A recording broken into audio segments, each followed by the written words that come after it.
আসসালামু আলাইকুম ওয়া রাহমাতুল্লাহি ওয়া বারাকাতুহু। সবাই কেমন আছেন? আশা করি সবাই ভালো আছেন।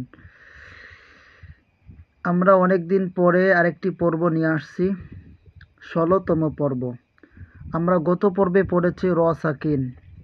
র ৫ অবস্থায় পুর হয় অর্থাৎ মোটা হয় এবং ৪ অবস্থায় বারিক হয় অর্থাৎ পাতলা হয়। আমরা র সাকিন, পুর এবং বারিক দুটোটাই পড়েছি। এখন আমরা খুব গুরুত্বপূর্ণ, খুব ইম্পর্টেন্ট পড়ায় চলে আসছি। ইম্পর্টেন্ট পড়া হচ্ছে নুন সাকিন, নুন সাকিন ও তানবিন, নুন সাকিন ও তানবিন। নুন সাকিন এবং মিম সাকিন এটা পড়ার সবচাইতে সৌন্দর্য বাড়ায়। গুন্না, কোথায় কোন গুন্না, কোথায় স্পষ্ট করে পড়তে হবে, কোথায় বেলা গুন্নার গুন্না করতে হবে, ইকফার গুন্না করতে হবে, ঈদগামের গুন্না করতে হবে, এগুলো আমরা এখানে জানবো। আর কোন গুন্নার কয় হরফ এগুলোও জানবো। আপনারা স্ক্রিনে দেখতে পাচ্ছেন জজমযুক্ত নুনকে নুন সাকিন বলে। জজমযুক্ত নুনকে নুন সাকিন বলে, অর্থাৎ যেই নুনের উপর জজম আছে, জজম আগে বলেছিলাম, উপরে মাথা বাঁকা তার নাম জজম, উপরে মাথা বাঁকা তার নাম জজম, উপরে মাথা বাঁকা তার নাম জজম। জজমযুক্ত নুনকে নুন সাকিন বলে। দুই জবর দুই জের দুই পেশকে তানবিন বলে। তাহলে নুন সাকিন কাকে বলে? নুন সাকিন বলা হয় যেই হরফে, যেই নুনের উপরে সাকিন আছে, সাকিনযুক্ত অর্থাৎ জজমযুক্ত নুনকে নুন সাকিন বলে এবং দুই জবর দুই জের দুই পেশকে তানবিন বলে। যদি কেউ জিজ্ঞাসা করে তানবিন কাকে বলে, তাহলে বলতে হবে দুই জবর দুই জের দুই পেশকে তানবিন বলে। এখন যদি বলে নুন সাকিন কাকে বলে, তাহলে বলবো জজমযুক্ত নুনকে নুন সাকিন বলে। নুনে সাকিন জজমালা নুনকে বলে, নুনে সাকিন জজমালা নুনকে বলে। দেখেন, নুন সাকিন ও তানবিন পড়ার ৪ নিয়ম। নুন সাকিন ও তানবিন ৪ প্রকারে পড়া যায়। নুন সাকিন ও তানবিন কয় প্রকারে পড়া যায়? নুন সাকিন এবং তানবিন ৪ প্রকারে পড়া যায়। যেমন ইজহার, ইকফা, ইদগাম, ইকলাব। ইজহার, ইকফা, ইদগাম, ইকলাব। ইজহার, ইকফা, ইদগাম, ইকলাব। ইজহার, ইকফা, ইদগাম, ইকলাব। এগুলো মুখস্থ করতে হবে, ঠুটস্থ করতে হবে। তাহলে আমরা বুঝলাম জজমযুক্ত নুনকে নুন সাকিন বলে, দুই জবর দুই জের দুই পেশকে তানবিন বলে। এখন প্রশ্ন, নুন সাকিন কাকে বলে? জজমযুক্ত নুনকে নুন সাকিন বলে, নুনে সাকিন জজমালা নুনকে বলে। দুই জবর দুই জের দুই পেশকে তানবিন বলে। নুন সাকিন ও তানবিন ৪ প্রকারে পড়া, যেমন ইজহার, ইকফা, ইদগাম, ইকলাব। এখন আমরা এক একটা করে পড়ব। সর্বপ্রথম আমরা ইজহার। ইজহার, ইজহার কাকে বলে? ইজহার বিস্তারিত, ইজহারের মানে ইজহারে কয় হরফ, ইজহার কাকে বলে, ইজহারে উদাহরণ, সব কিছু আমরা পড়ব। আজকে আমাদের গুরুত্বপূর্ণ পড়ার মধ্যে ইজহার আমরা পড়তে যাচ্ছি। এই যে আপনারা দেখতে পাচ্ছেন ইজহারে হরফ ৬টি। ইজহারের হরফ ৬টি। ইজহার অর্থ স্পষ্ট করিয়া পড়া, অর্থাৎ ইজহার অর্থ স্পষ্ট করিয়া পড়া। যেমন ইজহারে হরফ ৬টি। হামজা হা আই হামজা হা হা খ আইন গইন। আমরা এইভাবে পড়ছিলাম হামজা হা আইন হা গইন খ। অর্থাৎ আপনারা বোঝার জন্য আপনারা এইভাবে পড়তে পারেন হামজা হা আইন হা গইন খ, হামজা হা আইন হা গইন খ, হামজা হা আইন হা গইন খ, হামজা হা আইন হা গইন খ। মুখস্থ করতে যদি জিজ্ঞাসা করা হয় ইজহারে হরফ কয়টি, অবশ্যই আপনার বলতে হবে ৬টি। ইজহারে হরফ ৬টি। তাহলে এখন ইজহার আমরা বুঝবো কিভাবে, যেটি ইজহার হয়েছে সেই নিয়মের মধ্যে আমরা চলে যাচ্ছি। আগে আমরা ইজহারের ৬ হরফ এটা মুখস্থ করে নিই। হামজা হা আইন হা গইন খ। ইজহারের হরফ ৬টি। হামজা হা আইন হা গইন খ। ইজহার অর্থ স্পষ্ট করিয়া পড়া। ইজহার অর্থ স্পষ্ট করিয়া পড়া। এখানে ইজহার কাকে বলে? ইজহারের সংজ্ঞা, নুন সাকিন ও তানবিনের পরে ইজহারের ৬ হরফের যে কোনো একটি হরফ আসিলে উক্ত নুন সাকিন ও তানবিনকে গুন্না ছাড়া স্পষ্ট করিয়া পড়িতে হয়।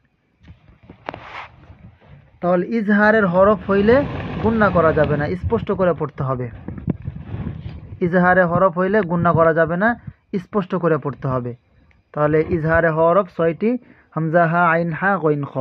ইজহার অর্থ স্পষ্ট করিয়া। নুন সাকিন ও তানবিনের পরে ইজহারের 6 হরফের যে কোনো একটি হরফ আসিলে, নুন সাকিন ও তানবিনের পরে, আগে কথাটা বুঝতে হবে, নুন সাকিন ও তানবিনের পরে।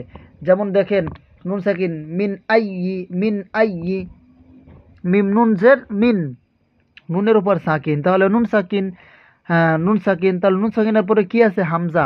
এই যে দেখতে পাচ্ছেন হামজা, তাহলে 6 হরফের একটি হরফ হলো হামজা।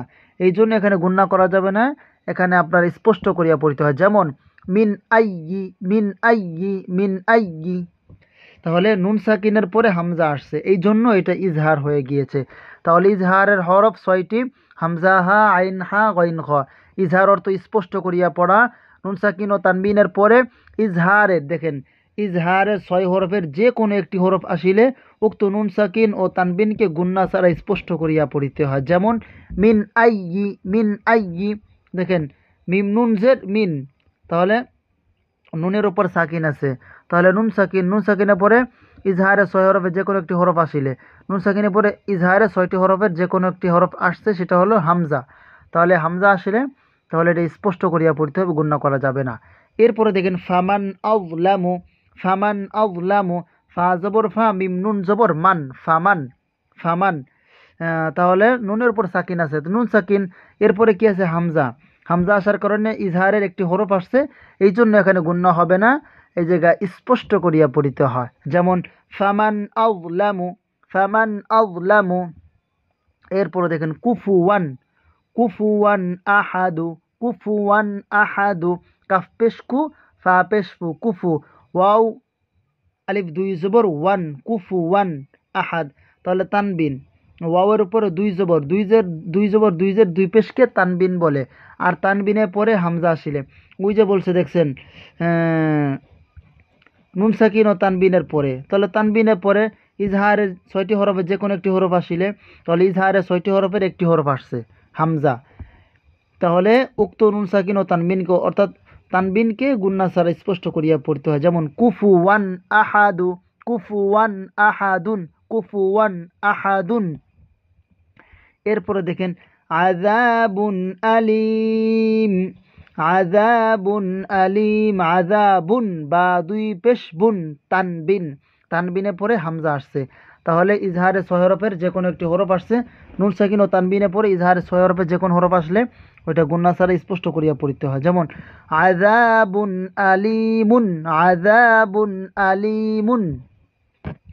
এরপরে দেখেন আপনারা দেখতে পাচ্ছেন বাজের বি, মিম নুন জবর মান, বিমান, হা পেশ হু, বিমান হুয়া, জবর ওয়া, বিমান হুয়া, বিমান হুয়া, নুন সাকিনের পরে হা আসছে, এই যে দেখেন, মানে ইজহারের 6 হরফের একটি হরফ হলো হা, হা আসার কারণে এটা নুন সাকিনের পরে যেহেতু হা আসছে, এই জন্য এইটা ইজহার হয়ে গিয়েছে, এখানে গুণ্য হবে না, স্পষ্ট করিয়া পড়িতে হয়। যেমন ফামান আযলামু, সরি, বিমান হুয়া, বিমান হুয়া, একই কায়দা। দেখেন মুন, মুন হামিরুন, মুন হামিরুন, নুন সাকিনের পরে হা আসছে, মুন হামিরুন, মুন হামিরুন। কুল্লান হাদাইনা, তানবিনের পরে কুল্লান, কুল্লান, লাম আলিফ 2 জবর লান, কুল্লান, তাহলে তানবিনের পরে হা আসছে, নুন সাকিন ও তানবিনকে, মানে নুন সাকিন ও তানবিনের পরে ইজহারের 6 হরফের যে কোনো একটি হরফ আসছে। কুল্লান হাদাইনা, কুল্লান হাদাইনা, কুল্লান হাদাই, কুল্লান, এইখানে ইজহার হয়েছে, অর্থাৎ তানবিনের পরে হা আসছে। এরপরে দেখেন কুল্লু শাইইন হালিকুন, কুল্লু শাইইন হালিকুন ইল্লা ওয়াজহা, কুল্লু শাইইন, হামজা 2 জের ইন, তানবিন, তানবিনের পরে ইজহারের হরফ হা আসছে, এই জন্য এখানে গুণ্য হবে না, স্পষ্ট করিয়া পড়িতে হবে। কুল্লু, কুল্লু শাইইন হালিকুন, কুল্লু শাইইন হালিকুন। মান হাররামা, মান, মিম নুন জবর মান, নুন সাকিনের পরে হা আসছে, হামজা হা, আইন হা, হা, তাহলে নুন সাকিনের পরে হা আসছে, এই জন্য এটি কি হবে? ইজহার হয়ে যাবে। ইজহার হইলেই স্পষ্ট করে পড়তে হবে, গুণনা করা যাবে। মান হাররামা, মান হাররামা। এরপরে দেখেন ওয়ান হার, ওয়ান হার, ওয়াও নুন জবর ওয়ান, হা র জবর হার, নুন সাকিনের পরে হা আসছে, ওয়ান হার, এরপরে নারুন হামিয়া, নারুন হামিয়াতুন, নারুন হামিয়াতুন, নারুন, এটা র দুই পেশ রুন অর্থাৎ তানবিন হয়েছে, তানবিনে পরে হা আসছে। নুন সাকিন ও তানবিনে পরে ইজহারে ছয় হরফের একটি হরফ হা আসছে, এই জন্য এটি স্পষ্ট করিয়া পড়িতে হয়। নারুন হামিয়াতুন, এরপরে আলিমুন হাকিমুন, আলিমুন হাকিমুন, আলিমুন মিম দুই পেশ মুন তানবিন, তানবিনে পরে হা আসছে, ইজহারে ছয় হরফের একটি হরফ আসছে। এরপরে মান মিন খৌফিন, মিন খৌফিন, মিন খৌফিন, ইজহারের হরফ ছয় হরফের একটি হরফ খ, নুন সাকিনে পরে খ আসছে, এই জন্য এখানে গুণ্য হবে না, স্পষ্ট করিয়া পড়িতে হয়। মিন খৌফিন, এরপর দেখেন মান খফাত, মান খফাত, নুন সাকিনে পরে খ আসছে, ইজহারে ছয় হরফের একটি হরফ আসছে, এই জন্য কোনো গুণ্য হবে না, স্পষ্ট করিয়া পড়িতে হয়। যেমন মান খফাত, মান খফাত। এরপরে লাতিফুন খবিরুন, লাতিফুন ফা দুই পেশ ফুন, তানবিনে পরে নুন সাকিন মানে ইজহারে হরফ খ আইছে, ইজহারে ছয় হরফের যে কোনো একটি হরফ আসছে খ, লাতিফুন খবিরুন। এরপরে শাইইন খলাক, শাইইন খলাকনা, শাইইন খলাকনা, শাইইন খলাকনা, হামজা দুই জের ইন, হামজা দুই জের ইন, তানবিনে পরে খ আসছে, তানবিন, ইজহারে ছয় হরফের একটি হরফ খ আইছে। মিন আলাকিন, মিন নুন সাকিনের পরে আইন আসছে, হামজা হা আইন, হা আইন, ইজহারে ছয় হরফের একটি হরফ আইন, আইন আসছে, এই জন্য এখানে গণ্য হবে না, স্পষ্ট করিয়া পড়তে। যেমন মিন আলাকিন, এরপরে আন আমতা, নুন সাকিনের পরে আইন আসছে, ইজহারে ছয় হরফের একটি হরফ আন আমতা, কোনো গণ্য হবে না, স্পষ্ট করিয়া পড়তে হয়। খৈরুন, খৈরুন উকুবা, খৈরুন উকুবা, তানবিনের পরে আইন আসছে, ইজহারে ছয় হরফের একটি হরফ, এই জন্য এখানে কোনো গুণ্য হবে না, স্পষ্ট করিয়া পড়তে হয়। যেমন খৈরুন উকুবান, খৈরুন উকুবা।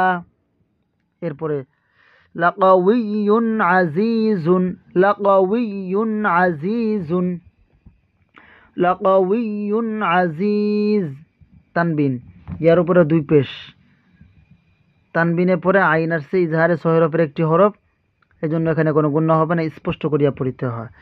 এরপরে মিন গফুরিন, নুন সাকিনে পরে গইন আসছে, হামজা হা আইন হা গইন খ, নুন সাকিনে পরে গইন আসছে, ইজহারে একটি হরফ, ইজহারের একটি হরফ, এই জন্য এখানে কোনো গুণ্য হবে না, স্পষ্ট করিয়া পড়িতে হয়।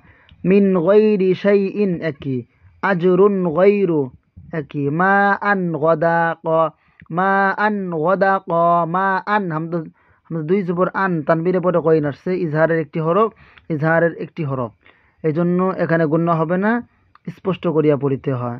মা আন গদা ক। তাহলে আমাদের আজকে 16তম পর্ব শেষ। আমাদের আগামী পর্বে থাকছে আমাদের জন্য এরপরের কায়দা ইখফা, ইনশাল্লাহ পরের পর্ব আমাদেরকে আমরা ইখফা পর্বটা আমরা শিখব, এরপর আমরা শিখব ইদগাম, এরপরে আমরা শিখব ইকলাব।